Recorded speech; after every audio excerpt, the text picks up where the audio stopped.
জোহার এবং নমস্কার। এখন বিজেপিকে বদনাম করার জন্য সবাই উঠে পড়ে লেগেছে। বিজেপি এই করবে, বিজেপি ওই করবে, বিজেপি এটা করতে দিবে না, বিজেপি ওটা করতে দিবে না। কেন আমি এই কথাগুলো বলছি? দুদিন আগে সোশ্যাল মিডিয়াতে একজন ভদ্র মহিলা, যিনি বিজেপিকে ব্যঙ্গ করতে গিয়ে আদিবাসীদেরকে নিয়ে কুরুচিকর মন্তব্য করেছেন। এই নিয়ে সোশ্যাল মিডিয়াতে অনেক তোলপাড়, সোশ্যাল মিডিয়াতে অনেক প্রতিবাদ দেখা যাচ্ছে যে এই ভদ্রমহিলাকে যাতে জেল পর্যন্তর যে সাজা, সেই সাজা দেওয়া হোক। কেন এই ভদ্রমহিলা এরকম ব্যঙ্গ বিজেপিকে করেছে?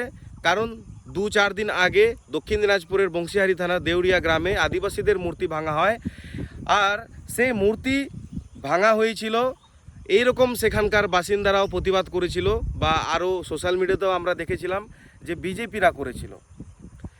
এই জিনিসটা দেখে ভদ্রমহিলাও সোশ্যাল মিডিয়াতে পোস্ট করে, কিন্তু পরবর্তীতে দেখা যায় যে সেই নেককারতম ধিক্কারজনক কাজ তৃণমূলের দুষ্কৃতীরা করেছিল।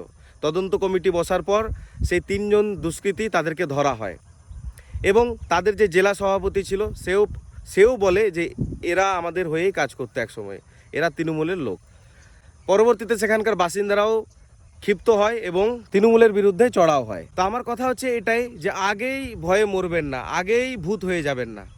কারণ হচ্ছে আদিবাসীদেরকেই সবাই টার্গেট করে বসে আছে, কারণ আদিবাসীরা জানে সমস্যার সমাধান কোথায়। আদিবাসীরা রোলিং পার্টি দেখে না, আদিবাসীরা চেয়ারে বসা লোককে দেখে না, আদিবাসীরা দেখে নিজেদের সমস্যা, আদিবাসীরা দেখে সেই সমস্যার সমাধান কীভাবে করা যায়।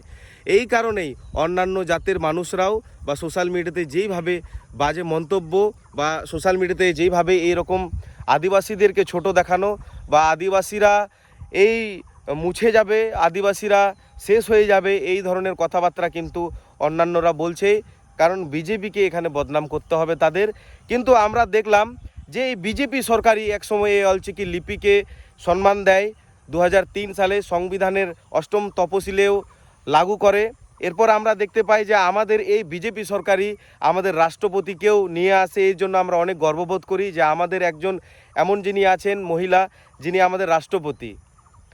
আমাদের এই জাতিটাকে কত উঁচুতে নিয়ে গিয়েছেন তিনি। এরপরে আমরা দেখতে পাই যে আদিবাসীদের ফেক এসটি এত পরিমাণে ঢিপি এসটি সার্টিফিকেট বানিয়ে নিয়েছে অন্যান্য কাস্টের লোকেরা। এর জন্য আমরা তীব্র আন্দোলন ধিক্কার জানিয়েছিলাম। আমরা গত 10 বছর ধরে আন্দোলন করে আসছি, ফেক এসটি, কিন্তু এর কোনো সমাধান পাইনি। কিন্তু এই সরকার গঠন হওয়ার পরই সঙ্গেই তদন্ত কমিটি শুরু হয়ে যায়, আবার থেকে রিভেরিফিকেশন হবে। তো কেন আমি এই দলকে নিয়ে এত প্রশংসা করব না? আমার সঙ্গে ঘটে যাওয়া, যদি আমি আমার জীবনের কথাগুলো বলি, গত কিছু বছর আগেকার কথাগুলো যদি আমি বলি, আপনারাও চিন্তায় পড়ে যাবেন। যে অনেকে হয়তো এরকম কথা বলছেন যে দীপক হাসদা কেন বিজেপি করছে। দীপক হাসদা সমাজ নিয়ে কথা বলতো, দীপক হাসদা এত একজন ভালো কন্টেন্ট ক্রিয়েটার, এর ভিডিও আমরা সবাই পছন্দ করি, কেন এ পার্টির সঙ্গে যুক্ত হয়ে গেল? আমি প্রথম 3টা কারণ আপনাদেরকে বললামই। এরপরেও আমার সঙ্গে ঘটে যাওয়া বিভিন্ন কারণ আছে। কারণ আমি একসময় পঞ্চায়েতের কর্মী ছিলাম, পঞ্চায়েতের টিকিটে আমি দাঁড়িয়েছিলাম। তো আমার সঙ্গে অনেক এরকম ঘটনা ঘটে, যে আমি আর বলছি না এটা সোশ্যাল মিডিয়ার মধ্যে। তো বাস্তব জীবনে আমার সঙ্গে আপনারা যদি আলোচনায় বসতে চান, বা আমার এই ব্যাপারগুলো আপনারা জানতে চান, তো আমাকে সরাসরি ফোন করতে পারেন। তো আজকের ভিডিওতে আমি এই জিনিসগুলো পরিষ্কার করার জন্য এই ভিডিওটা বানালাম, যে আগে থেকে মরে ভূত হয়ে যাবেন না। বিজেপি সরকার এসছে, এসটি এসসি ওবিসি রিজার্ভেশন উঠে যাবে, ওরকম হলে পরে ওবিসির যে কেসটা ছিল ওটা উঠে যেত না। আর এই ফেক এসসি এসটি যেগুলো তৈরি হয়ে যারা চাকরিগুলো করছিল, এখন সেগুলোরও ভেরিফিকেশন হবে। এরপর 2011 সাল থেকে যতগুলো এসটি সার্টিফিকেট ইস্যু করা হয়েছিল সেগুলোও ভেরিফিকেশন হবে। এগুলো কাজ এনারা করতেন না।